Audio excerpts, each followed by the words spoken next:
Hey, this is JC and welcome to Small Brick City.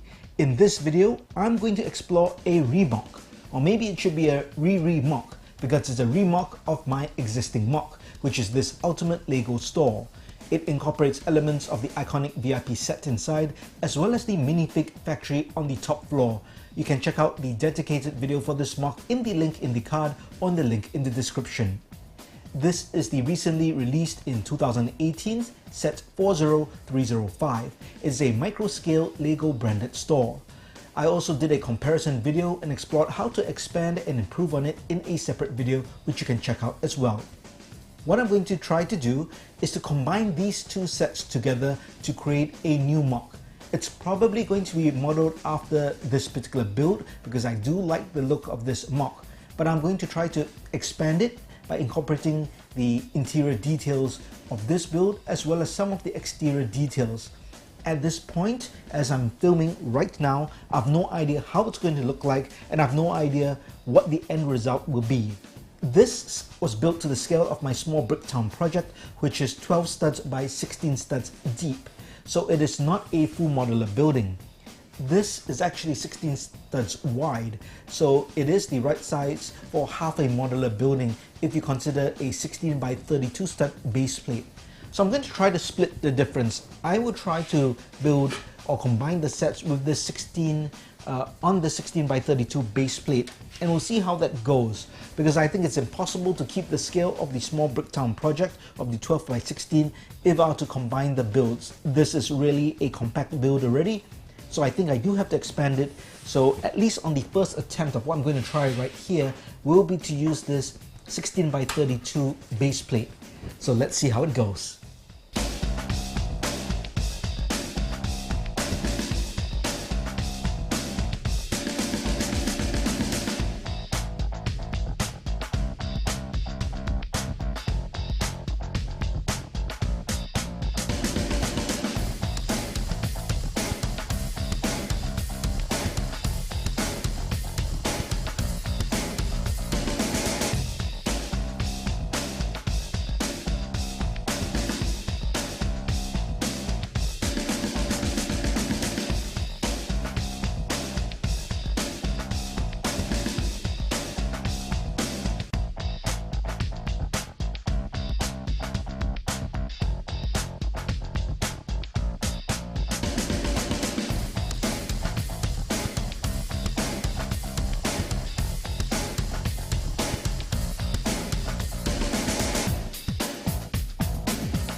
And here's the final result for my Super Combo Lego store. Modesty prevents me from telling you that this is the best Lego store that you have seen, but I can assure you this is the best Lego store that I have ever built. I'm really pleased with the result, and before I go on, I'd just like to give a shout out to all the people who gave suggestions for this Lego MOC in the previous video. In no particular order: Stacy Harris, Brick After Brick Toys, Carolee Collectibles, Chevy Man 3030, D4 Bricks, Cowie's Creations, Brick Bakery, Aussie Adam, Dareth's Dojo, Dr. Mabrick, Too Humble One, and The Lego Room. Thanks to all of you for taking the time to share your thoughts. Let me tell you a bit of history of this build. It originally started as a big build on a 32 by 32 base plate, which was a Lego store under construction. However, after I built that and I was putting my Lego city together, it was taking up a bit too much space. So I converted the Lego store into one of my small brick town projects, which is basically a smaller modular style building measuring 12 studs by 16 studs. That was the second incarnation of a Lego store. Sometime later, I incorporated the iconic VIP set store and the Minifig Factory into my MOC to create what I call the ultimate Lego store, and I thought that was quite a good Lego store MOC. Recently, I got the Microscale Lego brand store set 40305 and was wondering whether I should combine that set with my ultimate Lego store to create a new store. I was toying around with the idea quite a bit, wondering how I would combine the builds to retain the essence of my ultimate Lego store, but also incorporate as much of the new set as possible. And this is the result, what I call the Super Combo Lego store. It's much easier to say than the ultimate remock of a remock. So this will be known as my Super Combo Lego store. As you can see, it retains a lot of the original elements of my ultimate Lego store, such as the red Duplo brick, which I think is a great 3D sign for a Lego store, these colored bricks on the bottom and the top, and the roof design, not just for the front, but also way back as well, which I'll show you in just a bit.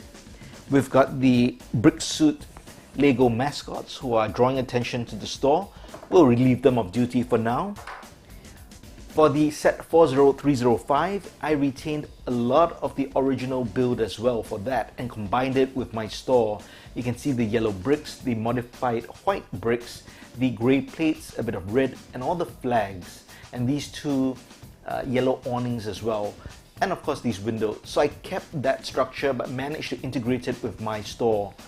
I also kept this front door facade, which comes from the set 40305, as well as this display window.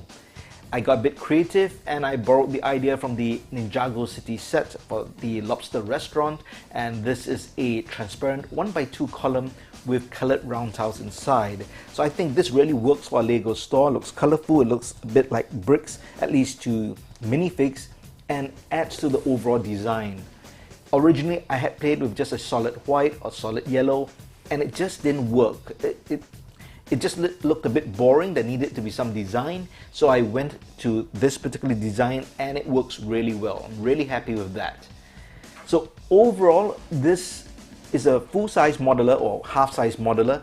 It's on a 16x32 stud base plate and it can fit between two modular buildings. The sides are pretty simple. It retains that white and yellow and light brick design which comes from the 40305 set. This part of the roof I held off from my old set, although I did combine it with the 40305 as you'll see in just a bit. I added some of these medium orange masonry bricks, mainly, well, two reasons. One was for practicality. I didn't want to use up too many white bricks, but I also wanted to add just a bit of color and a bit of design for the sides because these are often left very plain for a lot of modular buildings, so I just wanted to give it a bit of care. For the back, once again, I've kept the 40305 set pieces, including these windows, which were originally from the side of the building. I put them at the back. And look at the roof. This is the roof for the 40305, and I've retained it completely. I placed it at the back of my build, so it's really the best of both worlds. The back is 40305, and the front design was my original Ultimate Lego store. I kept the ATM from 40305 because why not? There's a back door, there's space behind, and we know how much money Lego costs, so we often need to go to the ATM to draw some cash in order to buy Lego. And that's an all-round view of this MOC. Let's show you the top. Here's the top of the Super Combo Lego store. This part is more or less identical to my original Lego store. I have a split roof design in the sense that the modular part which can come off is this part of the roof. This is fixed to the front facade of the building. I think it gives good dimension but still gives a lot of space to access the inside of the build, and because it's now expanded to a 16x32 stud base plate build, there's lots of space and it's really easy to see the interior details. On the top of the roof we have a lot of the common items you'll see in my builds, especially my recent builds. There's a large aircon compressor unit and an electrical junction box. Now I'm going to show you the interior of the build, and in my opinion this is what really makes it a very nice Lego store build, and I'm sure you agree. I'll show you the first floor first, and then we'll move to the second floor. So this is the first floor. Of course, it can be removed just like any modular building. The ground floor is my Lego retail stall, and I modeled it after a real Lego store and tried to capture the essence of real Lego stores. Hopefully that's the feel you get when you see this. I'm sure you noticed that giant Microscale Voltron in the middle of the room. I call it giant Microscale because it's giant to the minifigs, but Microscale to us. And I'll show you that in closer detail in just a bit. There are lots of things to see in the store, and there are many of the iconic things you expect to find in a Lego store, such as the pick-a-brick wall. That's a really big one because I managed to combine the VIP iconic set as well as the set 40305. I combined those two sets together, covered them all with these round transparent tiles, and I've got a very nice big pick-a-brick wall. And let's see who's picking some bricks at the moment. And this is Blockhead UK. She's got a cup in hand and she's picking bricks for Nick's Micropolis project. We'll set her aside for now. Next to the wall, we've got a whole bunch of sets on sale, as you expect to find on shelves. And in the corner, we've got a little bin and some collector minifigs for sale. On the back, we've got a display for the Ghostbusters HQ. And in the corner, underneath the steps, we've got a little activity area for kids to build Lego.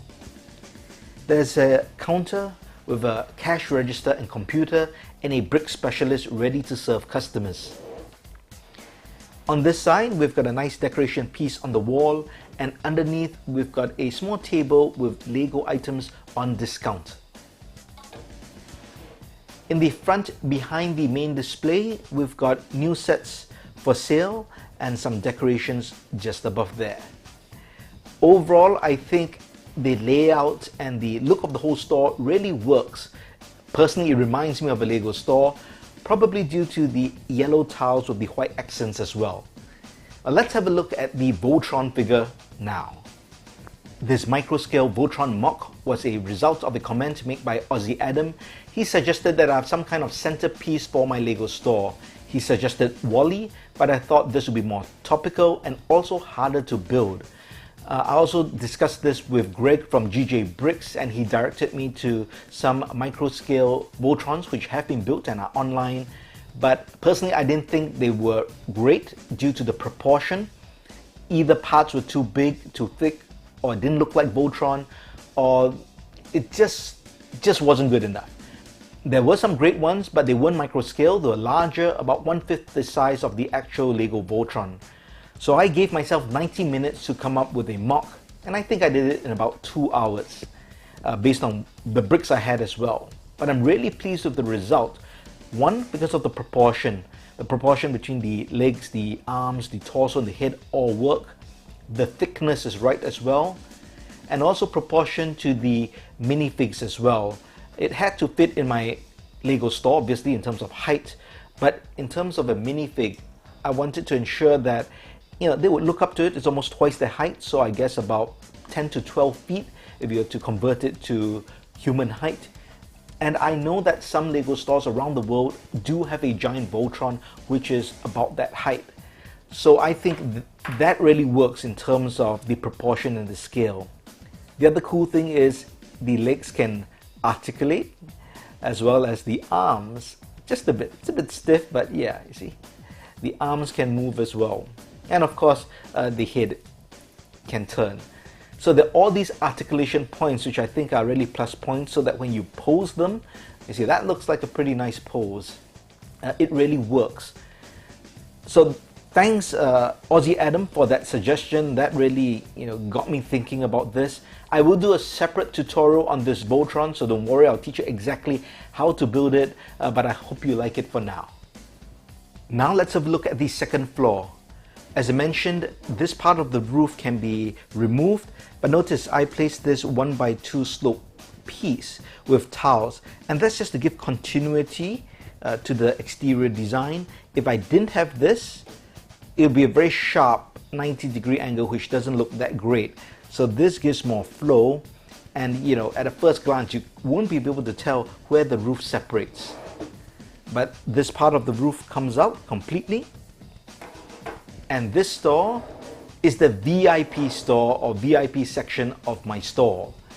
Now, if you spend enough money or you gain enough VIP points, you will get to these special VIP sections in a Lego store where there are master builds, workshops, and all sorts of cool stuff going on. If the Lego store in your city or country does not have one of these VIP sections, you really have to move. No, I'm just kidding. I don't think any country has one of these VIP stores, but mine does. After all, we are in Fantasy Small Brick City. That's the plaque from the iconic VIP set, which I think works really well as a wall display. But what do we have in my VIP section? Besides nice little displays of master builds, there's the Minifig Factory, where customers can actually come and see how minifigs are created or sculpted. There's the machine, there's our Lego specialist at work, that's a customer. He's bought enough stuff, as you can see in his left hand. There's a cabinet with all the little parts that you need to build minifigs, more master builds, his coffee cup. And on this side, we've got the Emerald Knight train. That's a master build scale, which is not for scale. That's a little truck, another sculpture. And over here you can see that's GJ Bricks. He's trying to take a selfie with that Emerald Knight master build. He wants to buy the actual train, but hasn't found one at a good price just yet. But for now, he's being content to getting a picture with this one-of-a-kind master build. So here's the second floor. It is my imagination of what a VIP section would be.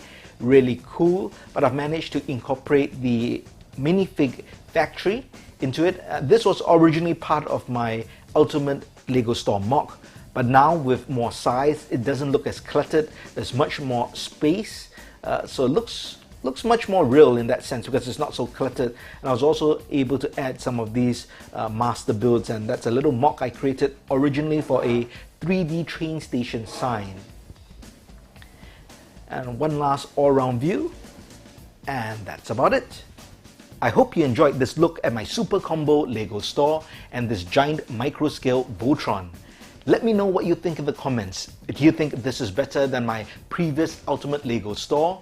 I'm really interested to know what you think and how you rate this.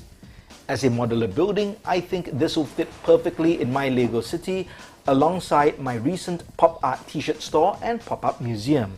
They're both colorful, so fit really well together. I think this makes an excellent fun district in my Lego city. You get to visit a Lego store, and you also get to check out the pop art t-shirt store and the museum. What more can you ask? Well, thanks so much for watching. If you liked the video, please give it a thumbs up. And if you haven't, please subscribe to the channel. Talk to you soon.